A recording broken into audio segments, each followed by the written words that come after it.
Ce soir, je vous propose de parler d'Ézéchias, qui était roi de Juda.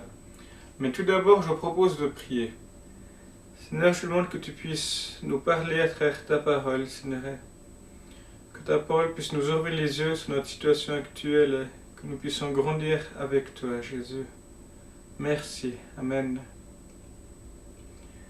Le récit d'Ézéchias se situe à partir de 2 Rois, chapitre 18. Nous allons nous attarder sur quelques parties de sa vie, dont sa jeunesse, et lire 2 Rois, chapitre 18, les premiers versets, les versets 1 à 4. La 3e année du règne d'Osée, fils d'Éla, roi d'Israël, Ézéchias, fils d'Ahaz, roi de Juda, devint roi. Il était âgé de 25 ans à son avènement, et il régna 29 ans à Jérusalem. Sa mère s'appelait Abi, elle était fille de Zacharie. Et c'est là que c'est intéressant, nous lisons que il fit ce que l'Éternel considère comme juste, en tout point comme l'avait fait son ancêtre David.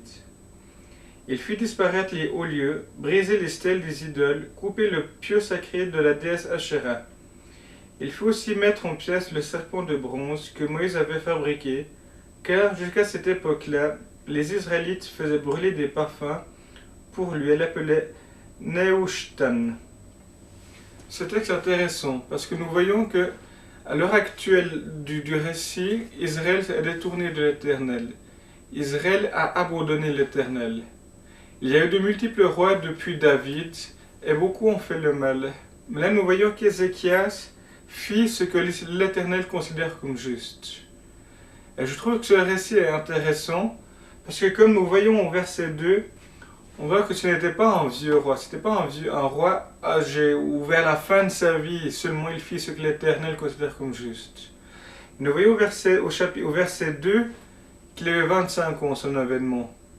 Nous voyons que c'est un jeune homme qui commençait sa vie et qui pourtant à 25 ans a eu la responsabilité de devenir roi sur Israël. Et ce texte nous montre que l'auteur de 2 Rois a voulu signaler qu'il a fait ce que l'Éternel considère comme juste. Et dans ces 4 premiers versets, il y a 4 choses que j'aimerais mettre en lumière, mettre devant et que je trouve intéressant. C'est premièrement son âge. On voit qu'il avait 25 ans quand il est venu sur le trône. Il a commencé à régner avec son père. Il a partagé le règne de son père. À un moment donné, à 25 ans, il est devenu roi. Et ce texte, je trouve, qu'il est intéressant puisque nous voyons aussi dans 1 Timothée 4, verset 12, que nous allons lire maintenant,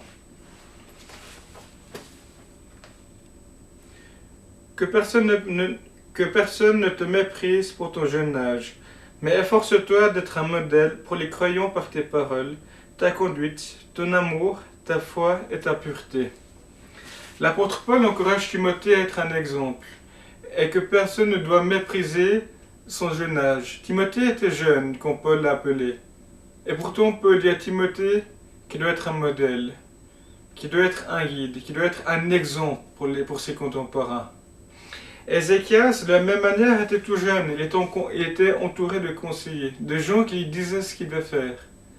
Et malgré la pression extérieure, il a choisi de faire ce que l'Éternel considère comme juste. Le deuxième point que j'aimerais mettre devant est le fait que quand on s'attend à l'Éternel nous honore. On voit qu'Ézéchias, dans la suite du récit de 2 Rois 18, il a eu des victoires. On voit qu'il a eu le succès dans ce qu'il a entrepris. Pourquoi? Parce qu'on voit que dans les premiers versets, il est dit qu'il fit ce que l'Éternel considère comme juste. Et le fait de faire ce que l'Éternel considère comme juste amène la bénédiction de Dieu, amène les promesses de Dieu pour nos vies. Et si on compte sur Dieu, si on fait ce que Dieu nous demande, Dieu va nous honorer et nous donner le succès de nos entreprises. Le troisième point que j'aimerais mentionner, c'est qu'il a détruit les hauts lieux. Il a détruit ces hauts lieux qui à l'époque d'Israël étaient des occasions de chute, des occasions pour le peuple de pécher, de se détourner de l'Éternel. Ces hauts lieux étaient souvent des endroits où le peuple sacrifiait à d'autres dieux. Ézéchias a détruit ces hauts lieux. Ézéchias a fait ce nettoyage dans la terre d'Israël. Et peut-être que nous aussi, dans nos vies, nous devons à un moment donné faire des choix. De dire, mais dans ma vie, peut-être Internet, peut-être Facebook, peut-être d'autres choses, peut-être le jeu, les jeux en ligne, World of Warcraft, Call of Duty ou d'autres jeux, d'autres occupations peuvent prendre une place qu'ils ne devraient pas prendre. Une place qui remplace Dieu. Et ça devient des hauts lieux, quelque chose de caché pour laquelle on attache beaucoup d'importance. Mais là, Ézéchias a fait le nettoyage, a enlevé ces hauts lieux que ses prédécesseurs avaient laissés. Peut-être que dans nos vies, nous avons aussi des choses qui ne sont pas faciles à détruire, des choses auxquelles nous accordons beaucoup d'importance. Le quatrième point que je trouve intéressant, c'est qu'il a détruit le serpent d'airain. Ce serpent d'airain, à la base, il avait été édifié par Moïse. C'était un serpent où le peuple, quand il était mordu par un serpent, regardait ce serpent et il était guéri. Et peut-être que dans nos vies, il y a des choses qui sont justes, mais qu'on utilise à mauvaise escient, dans une mauvaise attitude, dans un mauvais but. Et comme ce serpent d'airain qui à la base devait amener la guérison pour le peuple, est devenu à terme un objet d'idolâtrie, un objet où le peuple se détournait de l'Éternel, où le peuple amenait, comme on voit le texte, où le peuple amenait des parfums. Et ce serpent qui était synonyme de bénédiction, de guérison à l'époque de Moïse, est devenu une occasion de chute. Peut-être que de nos vies, il y a des choses qui à la base sont bonnes. Peut-être la sexualité, peut-être lire la Bible, peut-être aller à l'église ou d'autres choses qui sont justes.